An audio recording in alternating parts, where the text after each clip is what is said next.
All right, second time's the charm, hopefully. Uh we'll try to get this figured out. Apologies everybody. Um I guess my internet today was just like, yeah, no, not after that one, not after that one. Apologies everybody. Should be good now. I restarted like everything that I could. And but before it all like went down, I did take pictures of chat beforehand so I can get back to everybody's comments from that.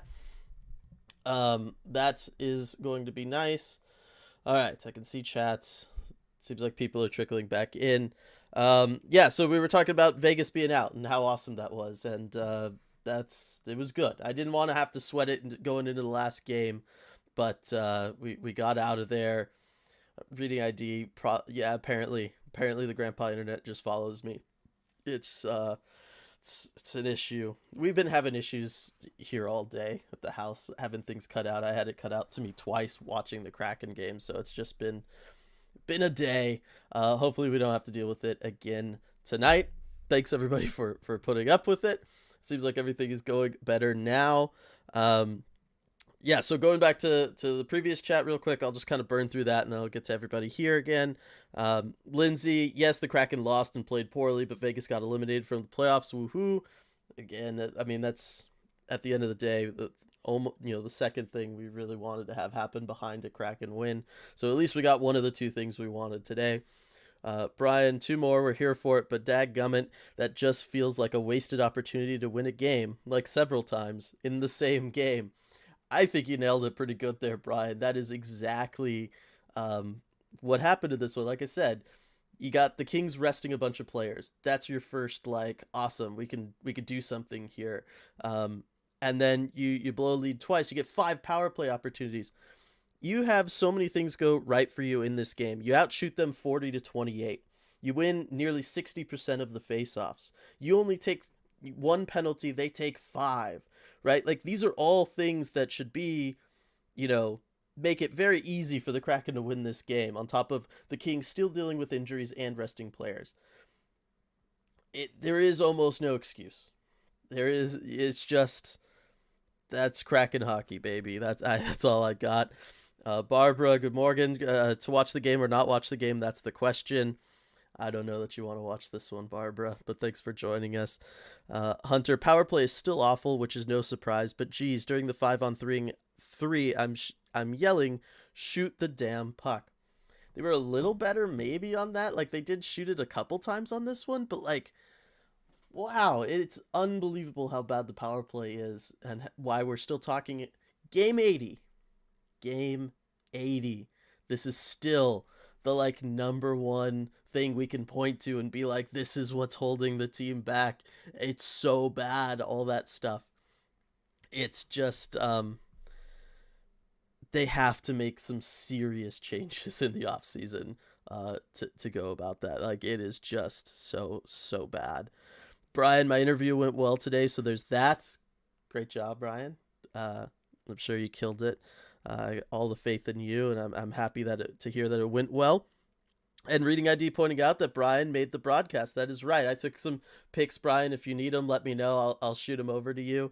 I'm hoping you were able to get some screenshots and some pictures of that as well. But congratulations on that as well. Lindsay, Muckleshoot bathroom break in full effect tonight. Yes, and I said it every single time. Just said it right along with Forslin.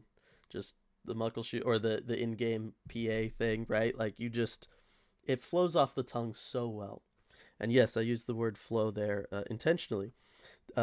Devin, please lose rest of the game's Kraken so we'll be better positioned for the number 1 draft pick. Yeah, I think we're getting pretty close to getting locked into the 3rd seed. I know some people are talking about it in the chat that's going on now. We'll get to it in a second. But I do understand where everybody's coming from at this point. Because, yes, it does look like we still need some significant help. We'll put it that way. XKidZ, 2 good pieces of news. We finally get a shot counter, and Sharks knock Vegas out of the playoffs. I think you mean the Stars there. But yes, we got the shot counter. We were just talking about that before the stream went dead on us.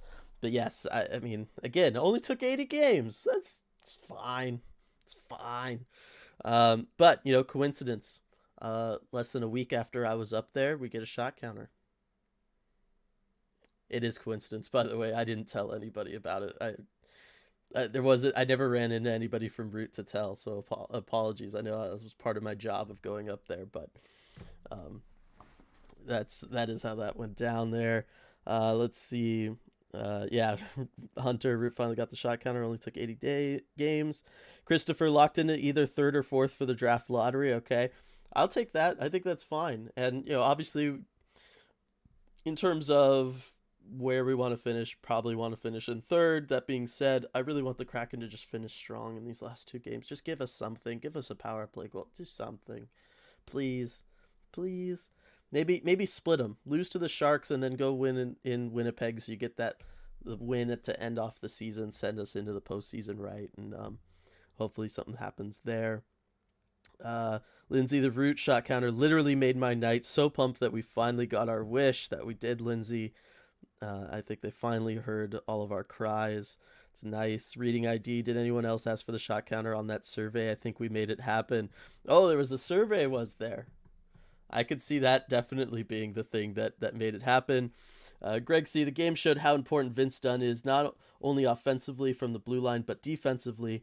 Whomever coaches the power play hopefully have their resume ready and they have other skills. There's going to be changes there. There absolutely has to be. And yes, I do think Vince Dunn was finally starting to get it going on the power play in the sense that, yes, I complain about at times just kind of passing it endlessly back and forth with like Yanni Gord or whoever. But he was starting to take more shots and he was starting to work in lower. Like, I'm going to hold on to the puck, yes, but I'm going to start, inching closer and closer and closer to the net. And I feel like that is a good thing. You want your team to kind of do that. It consolidates the defense down. It kind of gets them into a panicked mindset. It limits their reaction times, all that stuff. It limits the goaltender's reaction time. Lots of good stuff. I feel like he was finally starting to play with some of that savvy veteran confidence of, hey, I'm running this top unit power play. You had Matty Beniers in there who likes to move around a lot. Continue to see that on the power play tonight. Like, things were just starting to look up for it, and then with Vince Dunn out now, it's just looked atrocious. And then, just Brian commenting about how awesome it was to have the Root shot counter. So there we go. And now we're back into the new chat. Thanks everybody again once more for putting up with that. Well, we had to restart the stream. Everybody, we're back. That's better from Absurdly Saying. Glad to hear that, Brian. We're still here for it. I know you guys are so awesome. Thanks so much.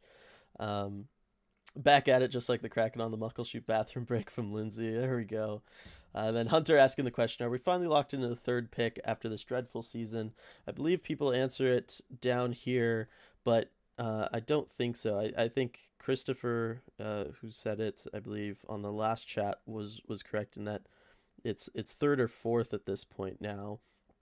Pull up league standings. I'm sure you guys have already just answered this all amongst yourselves.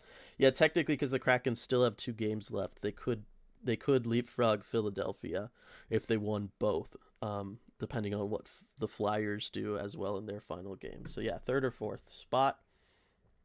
Let's see. Tom, more likely to score, Beavis or our power play? First off, fantastic reference. Really like that one, Tom. That is very cool.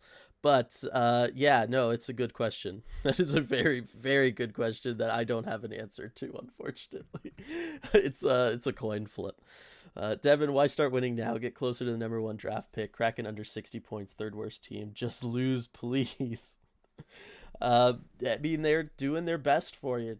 They really are. They are listening to you, Devin. It's like I said, I want one win. I want something.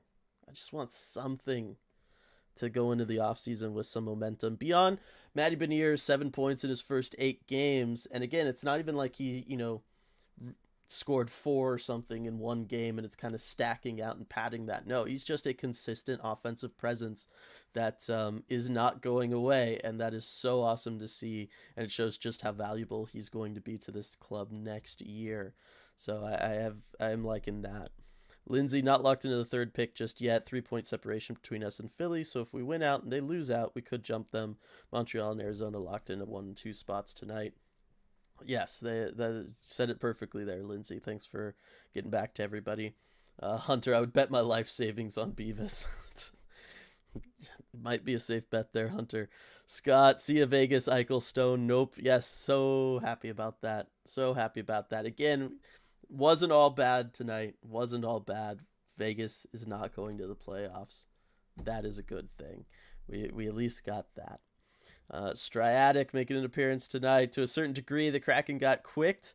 923 save percentage. I don't understand how the power play is so bad against bottom tier PKs. Yes, we played Vancouver, which is the lowest tier, the worst ranked penalty kill in the league last night. Go 1 for 8. Tonight we go 0 for 5. I believe the broadcast said the Kings were 6th worst in the league. So you're talking 2 bottom 6 penalty kills, and you combine to go 1 for 13.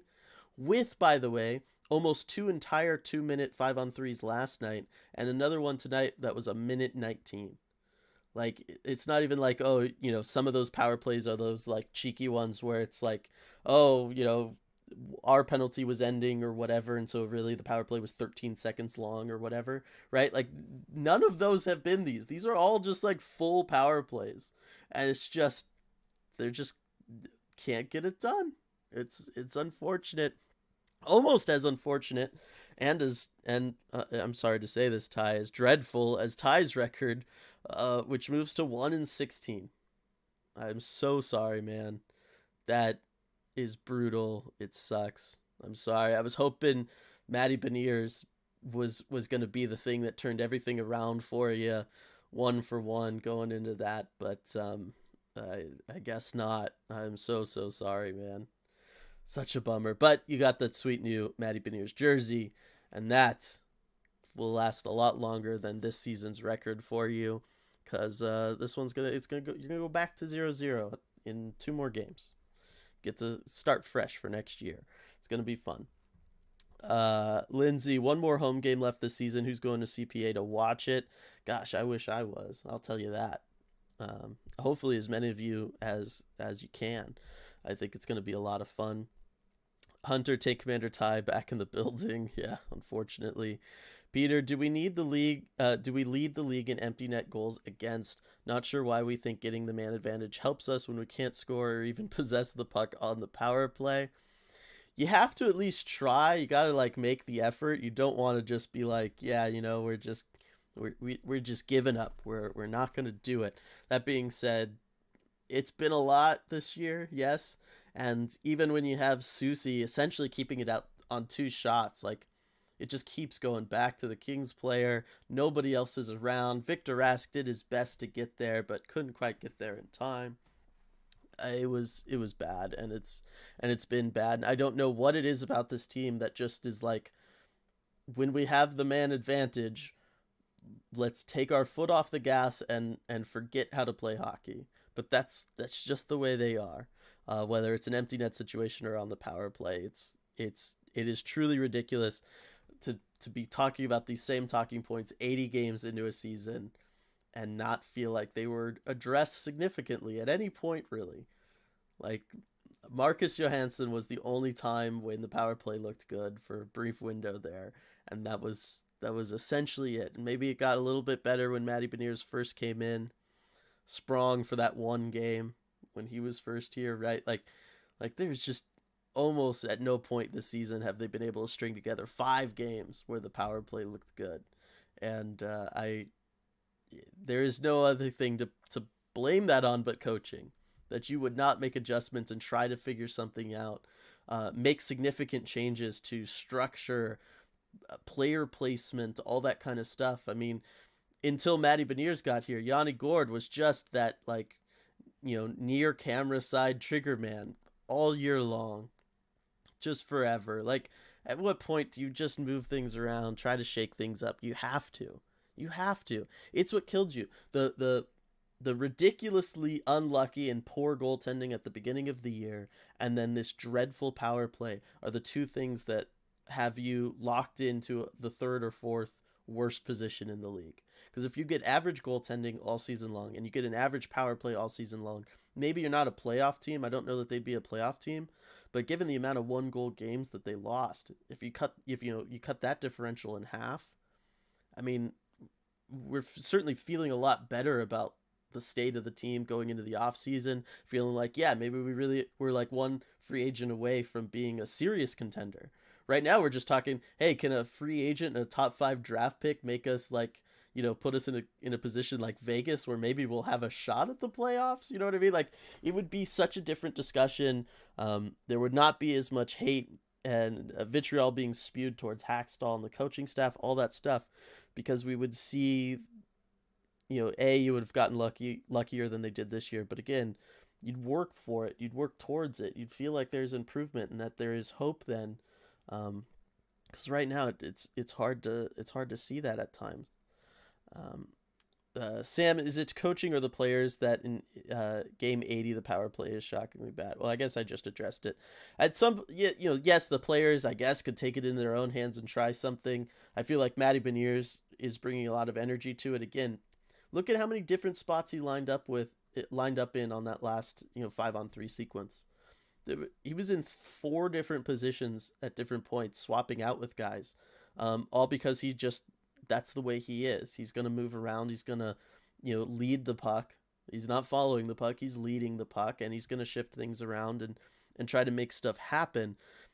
Yes, more players could be like that, but at the end of the day, the fact that the power play, like I said, has looked the same, it looks the same today as it did in Game 10, is a problem from a system structure standpoint and from the lack of, like, design plays and design player movement. That Minnesota Wild power play that we saw a couple games ago, that should be the textbook that they're studying and trying to replicate, as far as I'm concerned. It looked fantastic. Hunter, imagine if we win the draft lottery, lol, the other fan bases would go into a full meltdown. Well, certainly Arizona and Montreal would. I know Montreal, their fan base, based on the comments we get both in the chats here and certainly on some of our videos and the scouting videos I've been doing, Montreal has been counting on getting this pick all season long, their fan base. So Montreal would not be happy if anybody wins the lottery and passes them for it, for sure. Arizona, it's Arizona. If they're 75 season ticket holders are going to get upset about it, okay, whatever. I don't think the league hates us.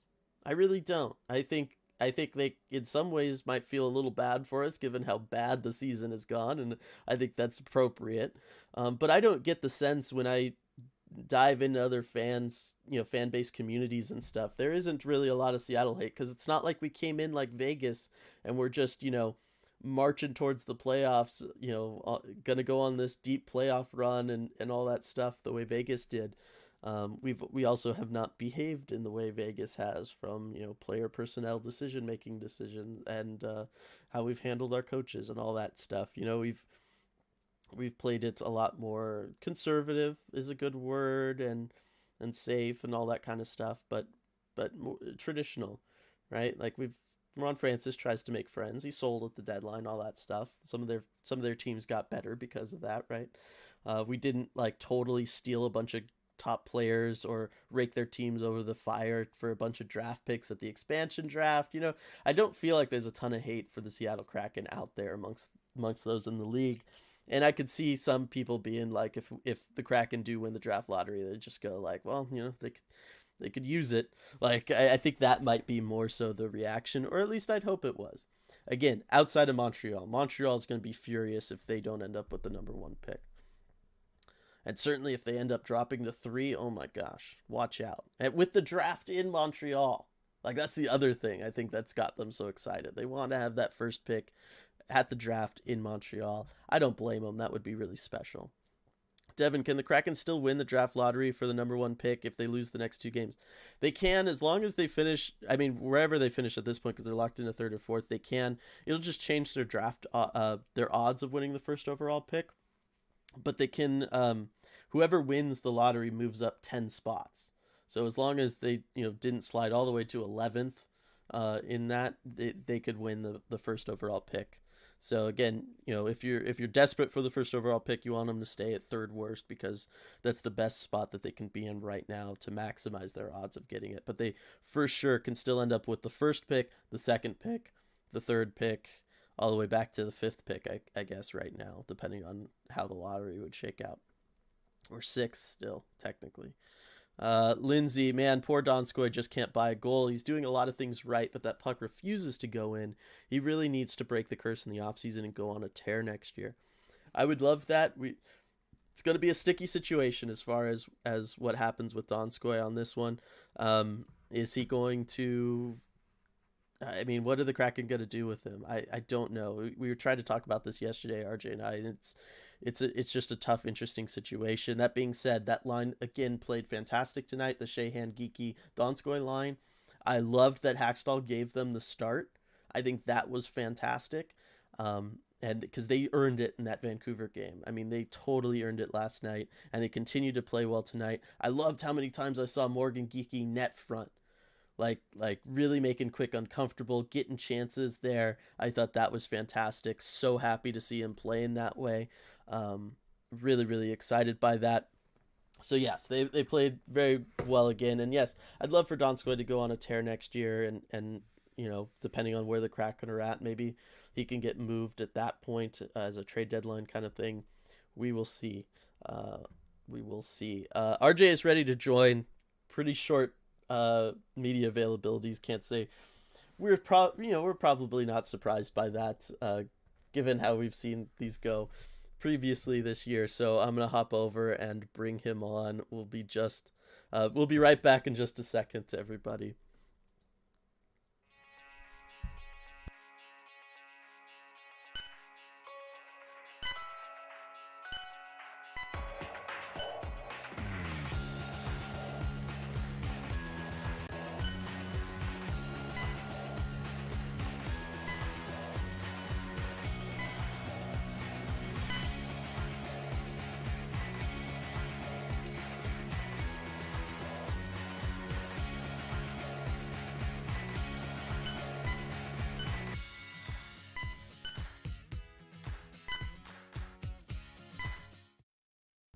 All right, RJ, how's it going? How was it being back? First off. Oh no, can't hear you. is that you or me? I I don't know. It's you're not muted on my end. Can't hear you. Oh man, the technical difficulties just keep grabbing us tonight. Oh man. All right, this better? There we go. Yes, now we can hear you. Okay, cool. All right, glad we got that fixed. All right. So, How yes, was it it? was good to be back. First question, yes, it was good to be back. I know, despite the score, everything, but it was just felt great being back here. Although I do think the results of this game, that pretty much settles it. I think you need to come to every game next season. You and Yeah. your parents. Yeah. It's that might be what has to happen. And maybe that wouldn't be the worst thing in the world. No. Yeah. Oh my gosh, RJ 1 for 13 in the last 24 hours on the power play against two terrible teams, PK wise. Like, yeah, Yeah, I ah. mean, as I said, like deja vu all over again, huh? Mm-hmm. I, yeah, they had, I did the math, a full 5 minutes exactly of 5-on-3 time over the last two games, and did not score on it. I mean, you saw that moment coming from the 4 minute power play. That was going to be their chance to get back in the game. I think there were a lot of problems prior to that too that we can talk Yeah. about, but still, they had a chance to bail themselves out there by converting with the extra man and extra two men, and just didn't get it done. I'm sure you're probably eager to know about Hackstall's answer about the power play. You know, Pretty much same as always. He didn't really fully embrace that there were problems there. Just said we had some good looks. Just couldn't convert, that sort of thing. At this point, I don't expect anything different from him. This season. So it is what it is. He had other areas of criticism for the team that I thought were legitimate, so that he kind of wanted to focus on some more. I don't know. There was other areas to criticize the team, but like again, 1 for 13 in the last 2 days. Like that's you could argue that Yeah, that should be the top of the list. right. But he definitely didn't kind of treat it as the top problem. I mean, the one thing I do want to talk about, and this is where he used, the dreaded S word for coaches. You know what I'm talking about? Soft. Soft, wow. Yeah. Yeah, and he talked about the net front coverage, and I am glad that he mentioned Yeah, that it too. was That was the bad. first thing he talked about. He said, our hardness, our heaviness in front of our own net, it was soft. And he said sometimes we did great, like sporadically we were really good, and sporadically we were very poor. And Hmm. I do agree with that assessment. And I think that was kind of the primary problem, even before you get to the power play stuff. Yeah, it was a problem. That being said, I was just finishing talking about Morgan Geeky and how often he was net front right in front of Quick, frustrating him and really going to the net. Donato gets his goal driving to the net. Eberle Yeah. gets a goal driving to the net. Like offensively, the Kraken had no problem Yes. getting in front of Quick and trying to, taking advantage of what is a pretty poor Kings defensive rotation these days.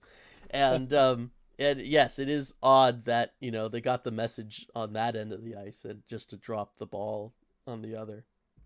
Yeah, they really did. And since you mentioned Geeky, I kind of want to talk about that line. Mm-hmm. I mean, another great game from them. And I did Yep. ask Hackstall about that line afterward. He said, look, they've earned that extra ice time. Like they compete hard. He's like, I felt like they give us the best chance, to do well at a lot of times last game. He mentioned that's why they were the starting line I tonight. yeah, If you saw they got the start. yeah. So there's definitely been something there. I'm glad Hackstall's recognized it. Um, Well, but he did, yeah. I was gonna say certainly last night they were the only line that looked good. Like it would be impossible to ignore. That being said, he finds it easy to ignore this power play issue. So I don't know. Right, can't take anything for granted, but at least he definitely recognizes that, and then kind of went and talked about, look, that's the only way you're going to earn that ice time is if Hmm. you're playing well, and still wanting to instill that in the players. Yeah, no, like I said, I just finished talking about that line and talking about how awesome it was to see them start the game because they earned it. All Yeah. right, Scott's got a question. You probably know the answer to this better than I. Will I get in trouble for tossing a full squid on the ice in that last game? Need to support Pike Place Market. Yeah, I think there would be some trouble there. Yeah, a full squid on the ice. Man, that would be something to see. I guess that would be an interesting way to end the season. But yeah, I can't promise that you would be allowed back in here anytime soon if you did that. It's so weird because, like, in Nashville, they'll get the catfish, and in Detroit, you Mhm. get the octopus. Like, a squid is smaller than both of those. Yeah. Like, it can be. Well, what happened to the first guy who threw the octopus or the catfish? That's the question. I don't know, but they don't kick people out for him all the time, is I guess what I'm saying. Yeah. But yes, it's on you, Scott. If anything I happens, say it's on I you. cannot endorse this officially. Yeah. Yeah. X Kid C Z 5 forwards on the power play. According to Piper Shaw, Eberle said they never practiced that. Well, yeah, I mean they just started that yesterday for those 5-on-3s. So I mean, did they have a morning skate like today after last night? No. Probably not. So that I don't think is totally crazy for him to have said that. Like I don't think that that's a controversy per se. No, not necessarily. And I do like that they're thinking in a different way here, especially with the power play not working. I mean, yes, they didn't get any goals out of it, but maybe it is something you do want to practice. I think it just hints at that maybe you want to practice that going forward. Right. And, you know, figure out more than just Vince Dunn. Because, like, even back when Gio was here, right, we were just like, Vince Dunn's the only guy who can actually quarterback this power play. And he's Right. still somehow the only guy. Like, at, once Gio left, you'd think somebody else would be getting practice reps in that spot. And apparently just no one did. So now without Vince Dunn, they are just completely rudderless. Yep. It's been only Dunn and Susie. They've really stuck to their guns on the power play quarterback thing. Yeah. And you know, or just don't need somebody who can have to distribute from that one spot every single time. Like, you know, Yeah. change up the rest of the power play. Again, you should probably do that anyway because the power play is awful. All of it should change. Hunter, I don't see us beating Winnipeg, but we could definitely beat the Sharks. I think they're about the same toughness level. Like right now, the Sharks are playing really, really well. They seem pretty together as a unit. And Winnipeg, I mean, they've had a horrible experience down the stretch here.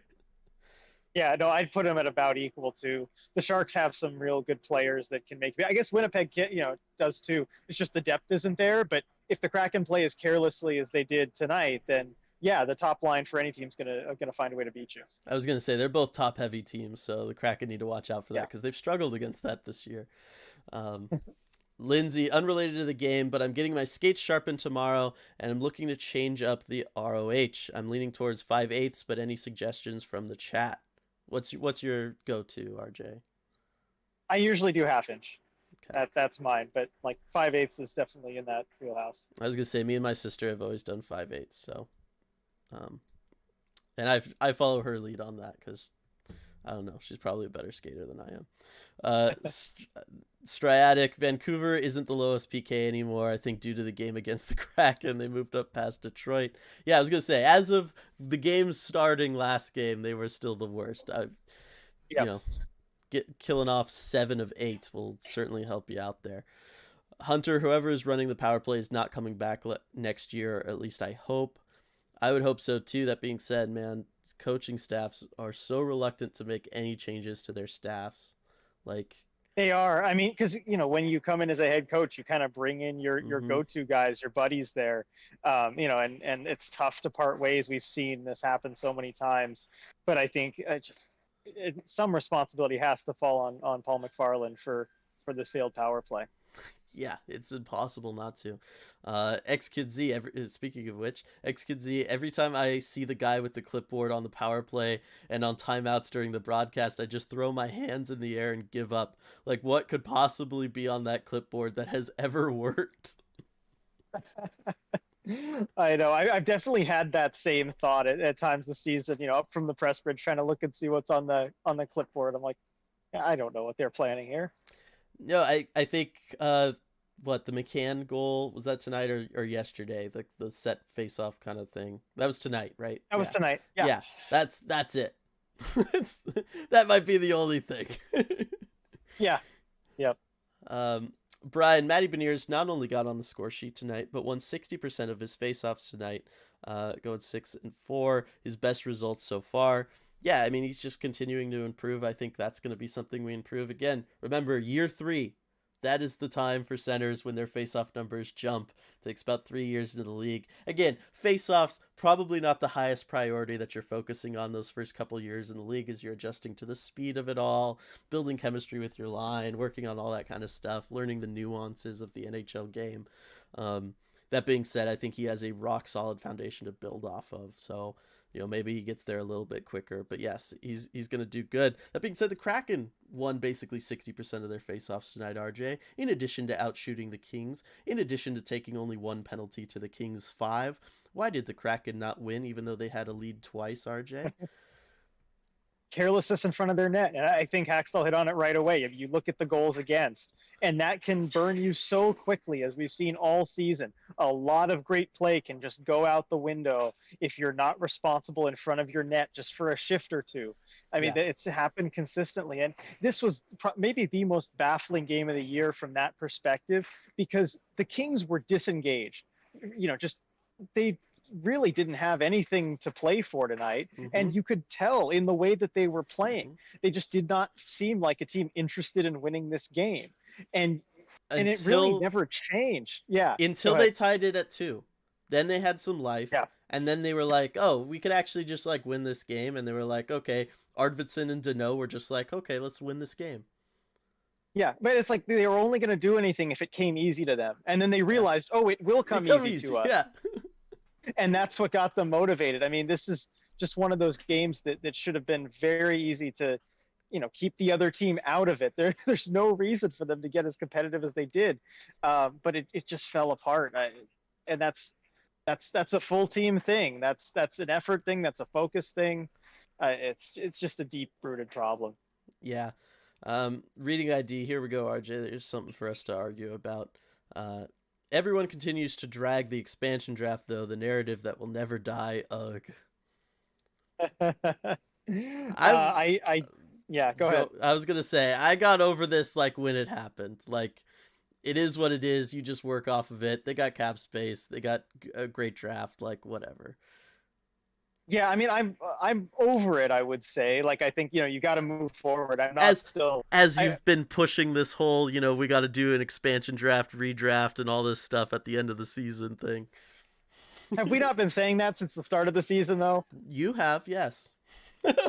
Okay, I think it's fun to just look back and see what. Anyway, we don't have to do it, but anyway, I'm not still hung up on it because I think there's a lot of stuff. I think that Ron Francis did a lot of what he should have done in the expansion draft at the trade deadline. Yes. It just delayed some things. You can only mess yourself up so much in the expansion draft, even if you just take like AHLers with every single pick. Like you're still in a decent spot because you have cap space. Exactly. So you can't mess up that bad. I still maintain the asset management was poor. And I could point to the different moves that they made or didn't make. That would back that up, but it is what it is. Yeah, but again, you're talking about 2 or 3 moves that all max out at maybe a second round pick each. Like there was no Anaheim Ducks giving you Shea Theodore so that you'll take on Clayton Stoner's contract this time around. You know what I mean? Like that stuff just didn't exist. Well, that's the thing. We don't know that. I Again, think it's pretty obvious that those didn't exist based on how they went. We'll argue it after, when we do the redraft, but because there was like multiples of those last time and just no talk about it. Even all the insiders, no talk about it this time like there was last time. Lindsay, right now we're in the lovable squid amongst other NHL fan bases because we're not threatening, but we'll see if opinions change as we get better. I doubt we'll ever get Vegas level hate though. Lol. Yeah, and hopefully we don't. But again, Vegas has really brought that upon themselves. It wasn't just the winning right away and getting all the sweet assets at the expansion draft and everything. It's been all the subsequent moves that they've made, and I think it all culminated in what happened with Flower, this last off season. That just really was like everybody was just like, no, we're done with this team. Agreed. And you see it, from their own fans too, a lot of them, Mm-hmm. from what I've seen. I think if we ever somehow got to Vegas level hate, I think a lot of us would agree with that hate, Yeah. because the actions prompted and brought it on. I also think there's that element of like, a lot of people think, you're supposed to kind of suffer a little bit when you come into the league, as expansion teams do. Vegas never really did from the start, and the Kraken absolutely did. So I think that's just one thing, off the board right there. Yeah, that's all coming from, we were talking earlier about, would the league, other fan bases hate us if we won the first overall pick, and I said Montreal would, but they're going to hate anybody who gets it. But other than that, I don't think I haven't experienced anything on Twitter from other fan bases. We're okay. Brian, I'd say the Kraken are next in nobody's neck are in next to nobody's gun sights. Montreal will always spew vinegar. That is true. That's Montreal's thing. And like I said, they're hosting the draft. They've been counting on this all year. If they don't get it, they're gonna be really mad just at everybody. Oh, for sure. Lindsay Kuhlman also had a great game tonight. My boy McCann scored again when I was wearing his jersey. Nice emoji with the shades. Yeah, Coleman doing his thing again. Like, just keep it going. Why isn't he on the power play? I mean, you've been pushing for that at this point. Why not? And of course, that shot from McCann, just incredible. Like, but we know he can do that. Yeah, and how about Donato driving to the net again? Good to see that. Haven't really seen Yes, that in a little while. it's been a while since we've gotten one like that from him. All right, Hunter asking, what was with the booze, RJ? Okay, it was just some scattered booze, but it was as the power play was expiring. I think we could all kind of see the reason for that. I think whether you agree with it or not, I think you probably understand what the motivation was. I think we were all a little frustrated at that point, just with the lack of conversion on the power play, Mm-hmm. and clearly in a very important moment of the game. So yeah, I definitely did hear some there. Yeah. All right. So a couple more question and a comment. First, Barbara, thanks for answering my question on Twitter. That's for you. And then reading ID, RJ, important questions. 1, did you get to see Marissa? 2, did you get to see Davy Jones? Okay, good questions. Yes, I did get to see Marissa. I got to chat with her a little bit before the game. It was nice to see her again. So yeah, did get to talk to her. And then Davy Jones. No, I didn't get to see him today, unfortunately. Only 1 for 2. I was gonna say, is Davy Jones back? Like, he Yeah, he's disappeared back. for He's so been long. around. Okay. Yeah, he was at the open practice, and I think he was around today too. I just didn't get to see him. Okay. Stratic, I feel like there are so few players securing jobs for next year. At least it might make next training camp more interesting than last time. I think that's definitely going to be the case. I think a lot of guys are going to go into training camp with a pretty clean slate. Very few kind of earned spots. Only among the top guys that we know. McCann, Gord, all that stuff. Yeah. I agree with that. I think maybe Geeky's getting it done in these last couple of games. I'm sure he probably sensed that, right? We were just talking about maybe he's played his way out. So it's going to be interesting. The real question, though, Striatic, is will Victor Rask be back or not? That's going to be the question. That is the question. Or is he going to captain the Firebirds down here near me? And I'll get to go see him a lot.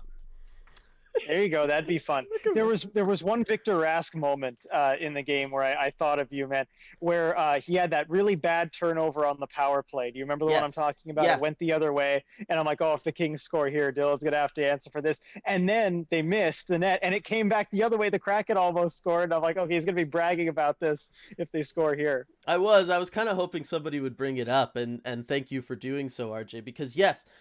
What did Victor Rask know was going to happen? He was just going to pass it back and forth with whoever was playing the slot there, and nothing was going to happen. So what does he do? He creates an opportunity for the Kraken to have to reset, and he lulls the Kings into this false sense of security where they really jump on that rush. That was arguably the most dangerous the Kraken looked on that power play, was just them having numbers rushing back the other way, and none of that happens without Victor Rask. Galaxy Brain Victor Rask for sure. He's Swedish, like they do that stuff, man. It's growing up on that Olympic-sized ice. All right, let's see here. Peter, I'd prefer us throw a bag of Skittles on the ice with beast mode on the ownership team now, as long as they stay in the bag. Because oh boy, if it's just loose Skittles, oh, that gets bad. Yeah, that could get bad. I could also imagine that though. Like that'd be pretty wild. Brian, some little ball bearings on the ice. Yep. Brian, year 3 for centers and faceoffs, making that jump in performance. Thanks, Dylan. Great stuff. Yeah, it's right there. That's something that I only discovered this past offseason after the expansion draft when I was digging into Morgan Geeky of all people, because we were like, why didn't they take Jake Bean? And I was like, wow, he's a pretty good face-off guy for a young guy. I feel like that's not normal. And, you hear all the stories of Stamkos, Crosby, right? They'll spend an off season working on face-offs and then they come out and they're good or whatever. And so I looked it up. Crosby, Stamkos, Jonathan Taves, everybody, year 3. Patrice Bergeron, year 3. Like, that was just, he might have been year 4, actually, even. But it's just one of those things. It's kind of fun.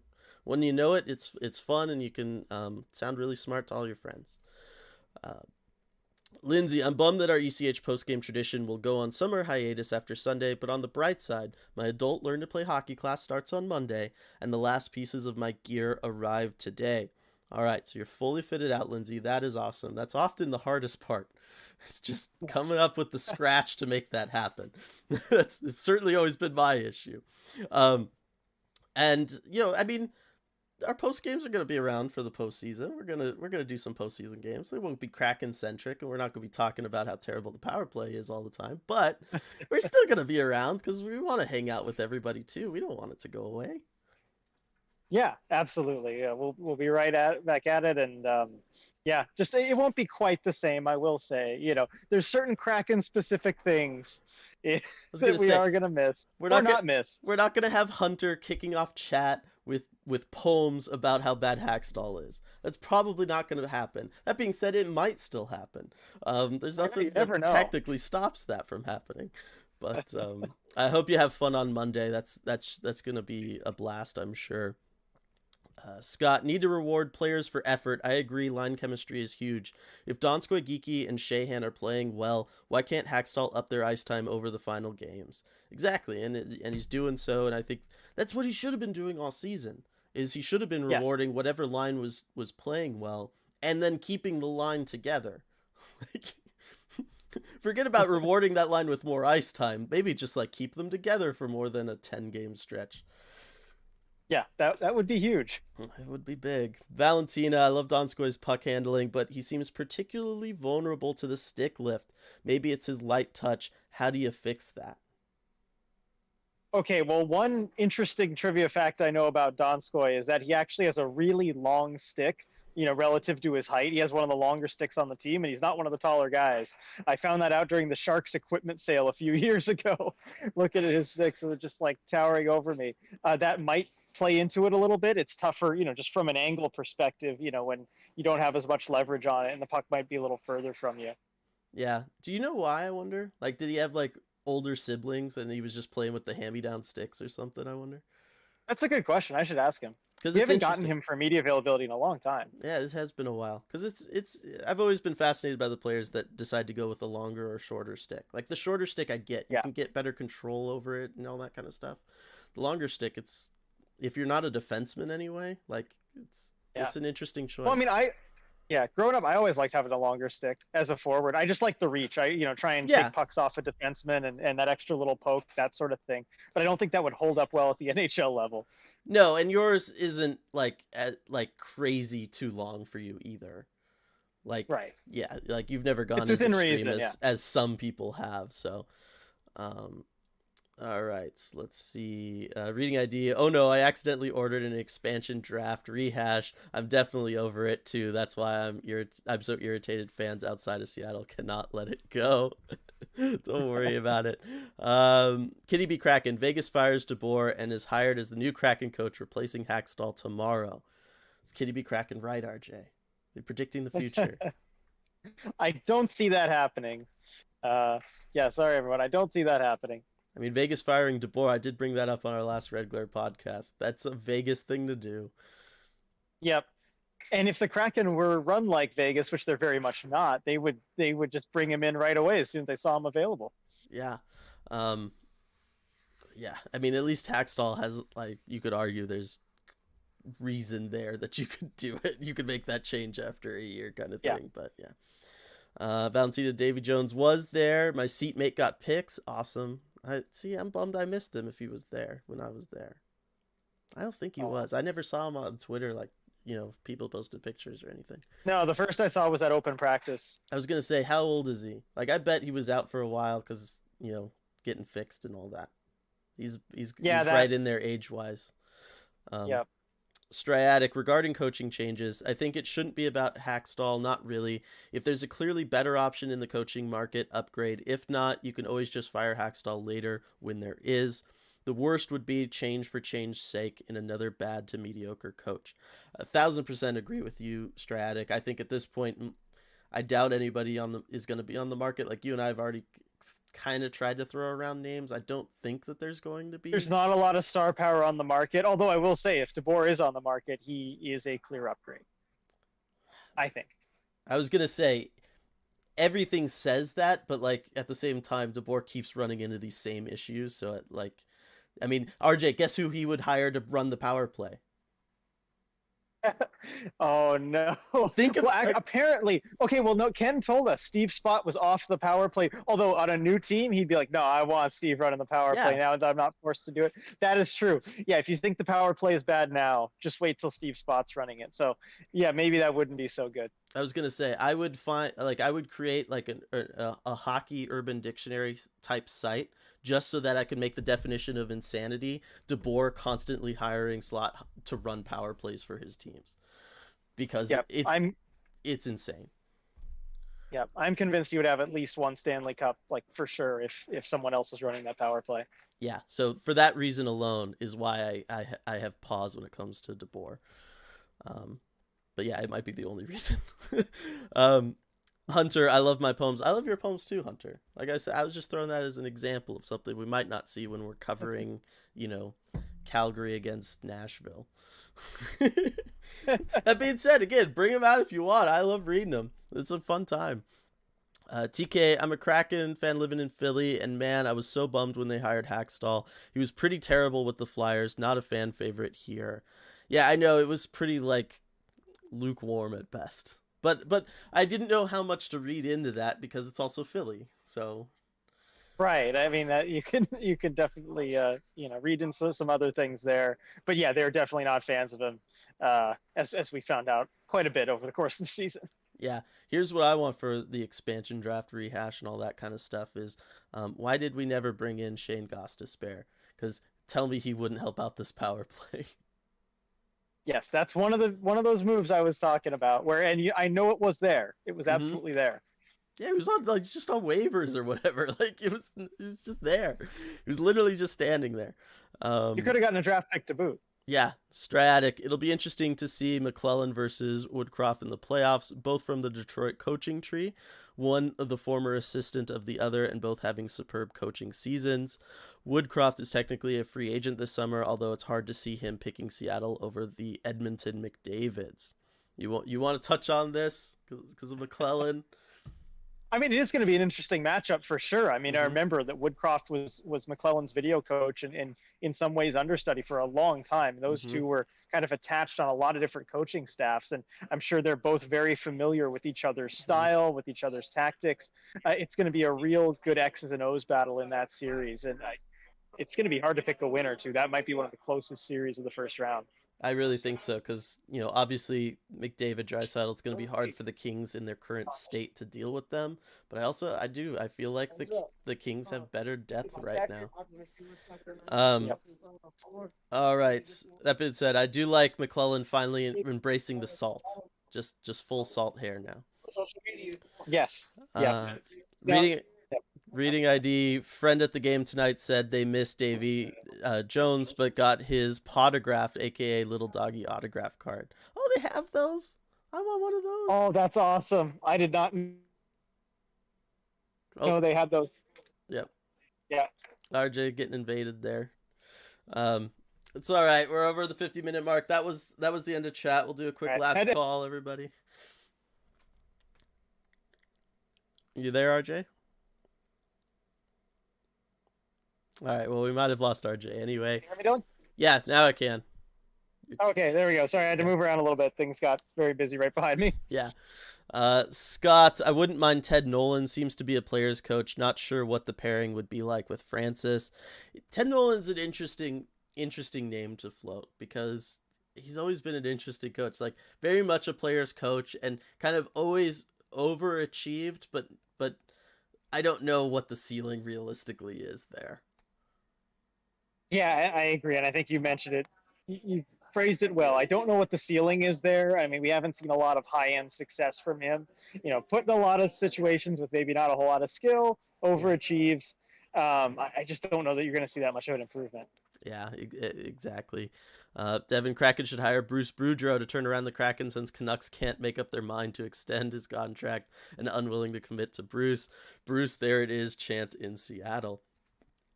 If he's available, I wouldn't mind bringing him in. I just for the media availability, RJ, let's go. That's true. It would make our lives very fun. It would be a lot of fun. You'd have to really censor all of your tweets, though. The direct quotes would have to go through a filter, that is for sure. Yeah, see Brian wondering about the potograph. I love it. Reading ID, she promised to pick. I'll tell her to tweet it too. Thank you, Reading ID. Stratic, Davey's getting bigger. He's like a doggy teenager now, still a cutie. Never not gonna be a cutie. Oh. So cute. And then Rexology, no, not Bruce Brudro. Yeah, I can understand that sentiment, and deep down I agree with it, but it would just make things fun.